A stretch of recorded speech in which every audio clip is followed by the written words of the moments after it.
Out of a weather-worn industrial unit, somewhere in the West Midlands, Westfield Sportscars ticks along quite nicely, building kit cars that look a lot like Caterhams. But its customer base is getting older. Demand for small, lightweight sports cars is on the wane and, before too long, such cars are likely to be legislated out of existence anyway. It's a bleak assessment, but, for lots of people, it probably sounds about right. Managing Director Julian Turner isn't one of them. To him, Westfield is not some ill-fated, old-fashioned kit car maker, but a booming technology company. If his vision for the family-owned business comes to pass, you and I won't think of Westfield as having both feet stuck hopelessly in the past for very much longer. There's growth on the car sales side, which is really good, Turner says. The UK demand stays pretty constant, but exports are going great guns. It's the business that generates the cash flow for us to do other things. It's our bread and butter. The company's model range consists of a Lotus 7-style plastic-bodied sports car and the Lotus 11-inspired Westfield 11, which looks as though it took a wrong turn off the Mills and Straight in 1957. Westfield still builds a small number of XTR small prototype track cars too. Overall, the company produces about 150 cars each year, the majority of which are sold as kits. That probably doesn't come as a surprise to you. What might do is that Westfield is developing a new mid-engine sports car, which will come in coupe and roadster body styles. It will weigh much less than 1,000 kilograms, cost about £30,000 and be offered with a choice of combustion engine, hybrid or full electric powertrains.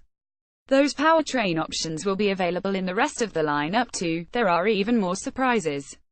Westfield now builds autonomous battery-powered pods, the sort of self-driving shuttle that will apparently be taking over our city centres, business parks and university campuses in the near future. According to Turner, Westfield is a market leader in a sector that will be worth £925 billion by 2025.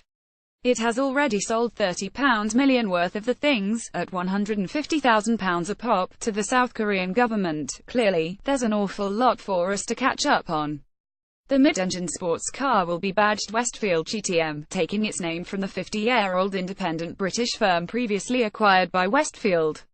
Production is due to begin in 2018, the car being based on a steel space frame chassis with double wishbone suspension. The combustion engine will be a Ford EcoBoost turbocharged 4-cylinder, the same 252 bhp unit that powers the Sport 257 alike. There will also be a full electric version, using batteries and a motor sourced from British companies, and it will have a 200-mile range. The hybrid model uses a new Wankel rotary engine, developed by Westfield and built nearby by Advanced Innovative Engineering. It's a single-rotor unit that displaces 650 cc and develops some 130 bhp. The engine weighs just 28 kilograms, making it ideal alongside an electric motor in a lightweight sports car. Turner hopes to sell 1,000 GTMs each year by 2022. Eventually, the GTM could be fully autonomous too. You could use a GTM for an hour to have a bit of fun, then somebody else can, he says. We're going to turn into the Boeing or Airbus of the automotive world, selling these vehicles to fleet operators more and more. Westfield's expansion has been rapid. Its headcount has doubled to 46 in the past 12 months and Turner reckons it will double again in the next year. His workforce will need to grow if the company is to hit his target of building 100 autonomous pods in 2018. Manufactured in the same factory as the sports cars, the pods are tall, narrow, close-wheel machines that can seat 6. They travel at speeds of up to 20 miles per hour and run for 8 hours on a single charge. Why self-driving pods? Aside from the sheer size of the market, the technology crossover between lightweight sports cars and autonomous pods is actually quite striking. Turner points out that both use space frame chassis with double wishbone suspension and plastic bodies, all of which his company is very well versed in. And the same autonomous and battery technologies could soon work across both types of vehicle, using autonomous systems developed by Bristol-based Fusion Processing. Westfield's pods are on trial across the country. They're being used in Greenwich to connect the train station to the water taxi and on the University of the West of England campus. We've already done 5 million miles with this vehicle and taken 3.5 million commercial passengers, says Turner. We are ahead of a lot of people, including Google, with this technology. We're a market leader. So far, the pods are only licensed for use in controlled environments, but Westfield is working with the British government to write a new classification for such vehicles to allow them on public roads. Right now, the pod is for connecting different modes of transport. It's for last-mile transportation, moving goods around, doing stuff airside at airports and so on, explains Turner. But look at the fines Transport for London is getting because air pollution is 40 times over the legal limit. Birmingham City Council is being threatened with a £60 million fine because the city is so far over the limit. For cities to meet air quality targets, he says, they're going to have to restrict combustion engine vehicles, and that's when the pods could come into their own.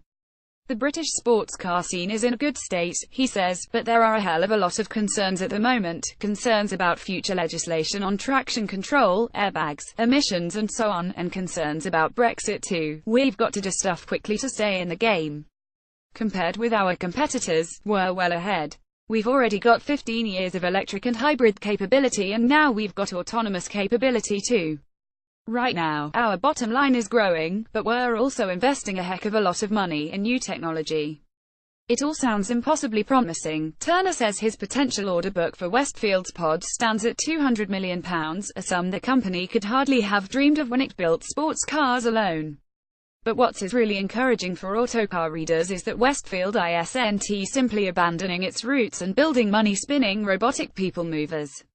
By investing in hybrid and electric drivetrains, Westfield is helping to secure the future of the lightweight sports car too. Turner and his team talk a good game and paint a distinctly rosy picture for the future of Westfield. As ever, though, it isn't the promise that counts but the delivery. Related stories: Caterham 620S review, Westfield Sport Turbo review, Caterham 7270.